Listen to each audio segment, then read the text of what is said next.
बहुत समय पहले राजस्थान के थार रेगिस्तान के किनारे एक छोटा सा हरा भरा इलाका था। चारों तरफ दूर दूर तक फैली सुनहरी रेत और बीचों बीच बहती एक पतली चमकती नदी।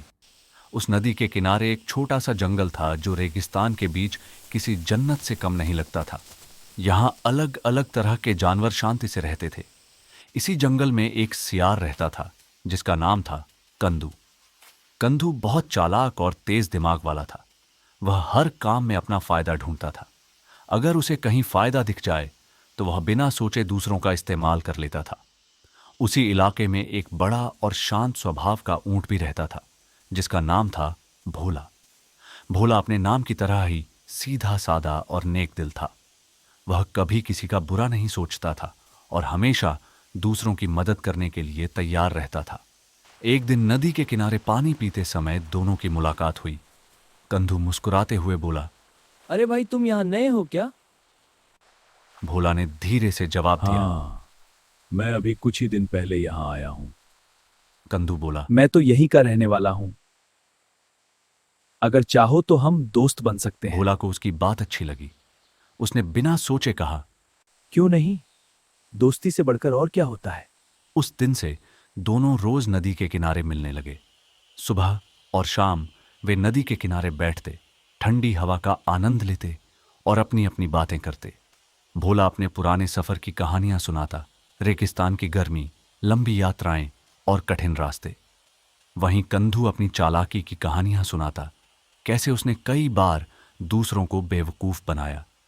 भोला उसकी बातें सुनकर हंस देता था, लेकिन उसे यह अंदाजा नहीं था कि उसका दोस्त अंदर से कितना स्वार्थी है। एक दिन शाम के समय एक काला कौवा उड़ता हुआ आया और पास के पेड़ पर बैठ गया। कौवा बोला, अरे कंदू, तुम्हें एक बड़ी खबर दूं? कंधू तुरंत चौकन्ना हो गया। क्या खबर? कौवा बोला, नदी के उस पार एक खेत है। वहां इस बार बहुत मीठे तरबूज लगे हैं और अब पूरी तरह पक चुके हैं। यह सुनते ही कंदू की आंखें चमक उठीं। सच में? उसने उत्साह से पूछा। हाँ, इतने मीठे कि खाते ही रह जाओगे। इतना कहकर कौवा उड़ गया। अब कंदू के दिमाग में बस तरबूज ही तरबूज घूम रहे थे, लेकिन तभी उसकी नजर नदी पर पड़ी। नदी बहुत चौड़ी और गहरी थी। कंदू घबराकर बोला, अरे, मैं तो तैर ही नहीं सकता। कुछ देर सोचने के बाद उसके चेहरे पर चालाक मुस्कान आ गई। अरे भोला, वही तो मेरा काम आसान कर सकता है। वह तुरंत भोला के पास गया। भोला भाई! कंदू ने आवाज लगाई। भोला मुस्कुराकर बोला। क्या बात है कंदू, आज बड़े खुश लग रहे हो। कंदू बोला, नदी के उस पार बहुत मीठे तरबूज लगे हैं। मुझे पता है तुम्हें तरबूज बहुत पसंद है। भोला की आंखें चमक उठीं।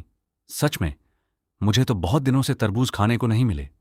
तो चलो ना, आज ही चलते हैं। काश मैं भी चल पाता, लेकिन मैं तो तैर नहीं सकता।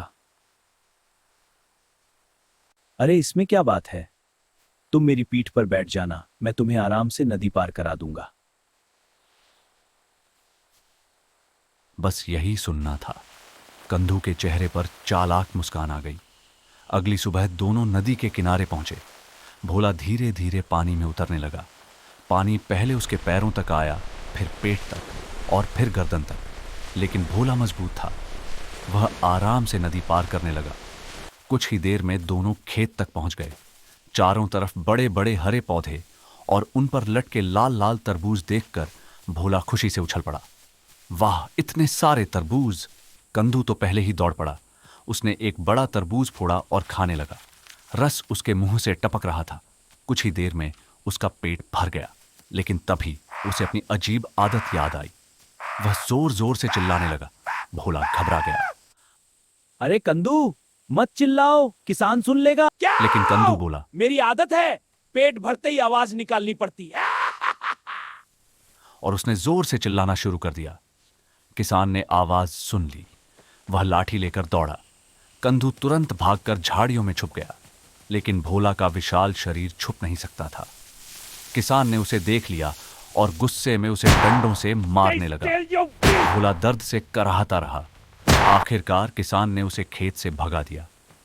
थोड़ी देर बाद कंदू झाड़ियों से बाहर आया, जैसे कुछ हुआ ही ना हो। भोला ने दुखी होकर पूछा, तुमने ऐसा क्यों किया?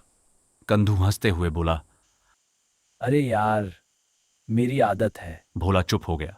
अब उसे समझ आ गया था कि यह दोस्त नहीं, एक स्वार्थी साथी है। दोनों वापस नदी की ओर चले। कंदू फिर से भोला की पीठ पर बैठ गया। नदी के बीच पहुंचते ही भोला अचानक रुक गया। कंदू घबरा कर बोला, क्या हुआ? भोला धीरे से बोला, कंदू, तुम्हें पता है मेरी भी एक आदत है। क्या? जब मेरा पेट भर जाता है तो मुझे पानी में लौटने की आदत होती है। कंदू का चेहरा डर से पीला पड़ गया। नहीं भोला, ऐसा मत करो, मुझे तैरना नहीं आता। भोला बोला, जैसे तुम्हें अपनी आदत याद आई वैसे ही मुझे भी अपनी आदत याद आ गई। इतना कहकर भोला पानी में बैठ गया। कंदू नदी में गिर पड़ा। वह चीखने लगा, बचाओ बचाओ। अब उसे अपनी गलती समझ आ गई थी। भोला, मुझे माफ कर दो, मैं गलत था। भोला कुछ देर चुप रहा, फिर उसने अपनी गर्दन झुकाई और कंदू को ऊपर उठा लिया। दोनों धीरे धीरे किनारे की ओर बढ़ने लगे। कंदू शर्म से सिर झुकाए बैठा था। भोला बोला, मैं तुम्हें सजा दे सकता था, लेकिन मैं तुम्हारे जैसा कंदू की नहीं आंखों में बनना आंसू आ गए। चाहता। आज मुझे दोस्ती का असली मतलब समझ आया। भोला मुस्कुराया। बदलना आसान नहीं होता, लेकिन कोशिश करना। उस दिन के बाद कंदू सच में बदल गया। सीख, जो दूसरों के साथ बुरा करता है एक दिन वहीं उसके साथ होता है, लेकिन सच्चा इंसान वही है जो बदला लेने के बाद भी इंसानियत नहीं छोड़ता।